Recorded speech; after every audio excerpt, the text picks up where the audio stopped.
প্রথম কথা আমি একটু রেফারেন্ডামটাকে আমাকে রিপ্লেস করতে হবে। আমরা জনগণের ডিরেক্ট ম্যান্ডেট তো রেফারেন্ডাম বলি, তাই না? তা জনগণ যদি আমরা সব কিছুর পাওয়ার বলি বাংলাদেশের গণতন্ত্রের, সেখানে আবার বলতেছি জনগণের ইয়েস ভোট ঠিক নেই। আমরা 68% হলো, সেখানে আমরা কনস্টিটিউশন দিয়ে সাপ্রেস করার চেষ্টা করি, in the name of constitution everything.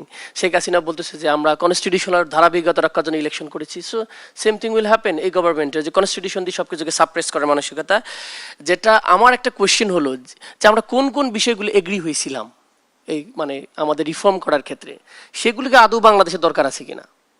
আমরা ফোকাসটা সবসময় চেঞ্জ করে ফেলে আরেক জায়গায় নিয়ে যাই, মানে বিভিন্ন ধরনের সাংবিধানিক জটিলতা দেখায়।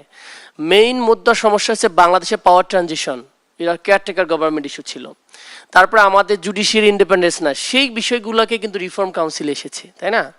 সেটাকে আপনি কিভাবে বাস্তবায়ন করতে গিয়ে সেটাতে আমরা পরে গণভোটে চলে গেছি আর কি। তো সেই গণভোটটা এখন নাল অ্যান্ড ভয়েড করে দিয়েছি আমরা। এখন 2/3 মেজরিটি, ইট মিনস আমি যেটা বুঝি আর কি, আমার পলিটিক্যাল আন্ডারস্ট্যান্ডিং, আপনার 2/3 মেজরিটিটাকে সবার উপরে এম্পাওয়ার করা হবে পার্লামেন্টে যে কিছু করার জন্য বিএনপি যা বলবে তাই হবে। That is the system. এটা হায়ার করতে চায়। গণভোট যে অন্য কিছু হতে পারে, ডিরেক্ট জনগণের পাওয়ার যে অনেক সময় আমাদের গভর্নমেন্টের উপরে যেতে পারে, এটাকে আমি বলবো স্টেট অ্যান্ড গভর্নমেন্টের মধ্যে পার্থক্য একটা আছে। স্টেট হলো সবাই মিলে অনেক কিছু মিলে, আর গভর্নমেন্ট মানে বিএনপি গভর্নমেন্ট। আমরা বিশ্বাস করি এই স্বপ্নগুলিতেই তৈরি হবে স্বপ্নের বাংলাদেশ। স্বপ্ন ধরা ধরনীর বুকে স্বপ্নের ঠিকানা। এনসিপি গভর্নমেন্ট হতে পারে, গভর্নমেন্ট আসবে যাবে, কিন্তু স্টেট একটা ফাংশন থাকবে। তো স্টেট রিফর্মের জন্যই কিন্তু রেফারেন্ডামটা হয়েছে। আর আমরা আসি গভর্নমেন্টের থেকে, কারণ গভর্নমেন্ট স্টেটটাকে ওভারঅল দখল করে রাখার যে মানসিকতা, ব্যালেন্স অফ পাওয়ার, সেটা হচ্ছে না। আচ্ছা, 2 নম্বর, আমার সদস্য সচিব হয়তো কোনো একটা পার্সপেক্টিভে উনি কমেন্টটা করেছেন, পলিটিক্যাল পার্সপেক্টিভে, যেটা হয়েছে যে আওয়ামী লীগ যেভাবে দমন নিপীড়ন করেছে, ঠিক একই স্টাইলে যদি বিএনপি নেতাকর্মীরা একই করে, তখন সে বলছে এটা রাখবে না, এই সরকার টিকতে পারবে না। ন্যাচারালি এটাই ঘটে। আপনি যখন অপ্রেস করবেন তখন আপনি টিকতে পারবেন না, কারণ এই জুলাই জনগোষ্ঠীর মানুষ কিন্তু সবাই নেমে গেছে। এখন মানুষ আসলে ভয় পায় না। আপনি যে বলতেছেন আগের মতো হুমকি দিয়ে কাউকে থামানো যাচ্ছে, ভোট দিছে না, আমাদের হুমকি দিচ্ছে, এজেন্টদের হুমকি দিচ্ছে, মানুষ ভোট দিয়েছে, কারণ মানুষ আর আপনাকে ওইভাবে ভয় পায় না। কারণ শেখ হাসিনার চেয়ে বড় মাফিয়া আপনি হতে পারবেন না। সে সিস্টেম নাই, 17 বছর ধরে সব মেকানিজম ঠিক করেছিল। তো সে জায়গা থেকে আক্তার হোসেন বলেছে, এইটা হয়তো পার্সপেক্টিভ তার, যে আপনারা যদি এরকম করে শুরু করেন তো বিএনপি সরকার বেশি দিন টিকবে না। অনেকের পার্সপেক্টিভ, আপনারা যদি চাঁদা নিয়ে সমঝোতার কথা বলা শুরু করেন, তো মানুষকে বেরিয়ে আসার পরেই তো সমঝোতা শুরু হয়ে গেল। তারপরে আমি তো বললাম যে আপনারা ট্যাক্স বাড়াবেন, তাহলে মানুষ যদি ট্যাক্সও দেয় আবার চাঁদাও দেয়, 2 ট্যাক্স হয়ে গেল। সামনে হয়তো কোন ট্যাক্স জয়েন হবে সেটা আমরা জানি না। তো এইগুলো ওভারঅলি তার একটা কমেন্ট ছিল যে হয়তো ওভারঅলি এইটা পার্সপেক্টিভ থেকে সে বলেছে। লাস্ট আমি স্যার একটা যত শেষের দিকে আসবেন, স্যার ফ্যামিলি কার্ডের কথা বলেছেন।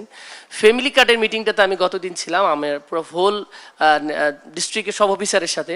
সমাজসেবা সম্ভবত অফিসার যে আছেন উনি এটা দেখবেন, সমাজসেবা অফিসার জেলার। উনি বললো যে কুড়িগ্রামের সদর উপজেলাকে সিলেক্ট করা হয়েছে, ওনারা দিবেন প্রতিটা ওয়ার্ডে 100 করে, 100 জন করে দিয়ে দেবেন। কাদেরকে সিলেকশন করবো আমরা বললাম কি এটা কি টিসিবি যারা পাইছে তারা বাদ দিয়ে, বলছেন না আগে যারা বিভিন্ন ধরনের সুবিধা পেয়েছে তারাও এখানে যুক্ত হবে। তার মানে নাথিং নিউ। হতে পারে এরকম যে ওখানে 1500 বা 15,000 আছে, 15,000 আগে টিসিবি সদস্য আছে, এখানে 10,000 পেয়েছে, আর বাইরে থেকে 5,000 হবে। আর টিসিবি কার্ডটাতে কিন্তু ফ্যামিলি কার্ড লেখা আছে, আপনারা অনেকে হয়তো খেয়াল করেন কি জানেন না, টিসিবি কার্ডটা কিন্তু বেসিক্যালি ফ্যামিলি কার্ড। এটা আওয়ামী লীগও কিন্তু এই প্রজেক্টটা নিয়েছিল। So that's fantastic. আমি বলতেছি ক্রিটিকের জন্য ক্রিটিক করতেছি না, বলতেছি যদি একুরেট দিতে চান নতুন লোকরে দেন। সেকেন্ড হলো, এখন কিন্তু অনেকে আবার বিএনপি লোকজন বলছে তুমি তো আমাকে ভোট দাও না, তুমি ফ্যামিলি কার্ড পাবা না।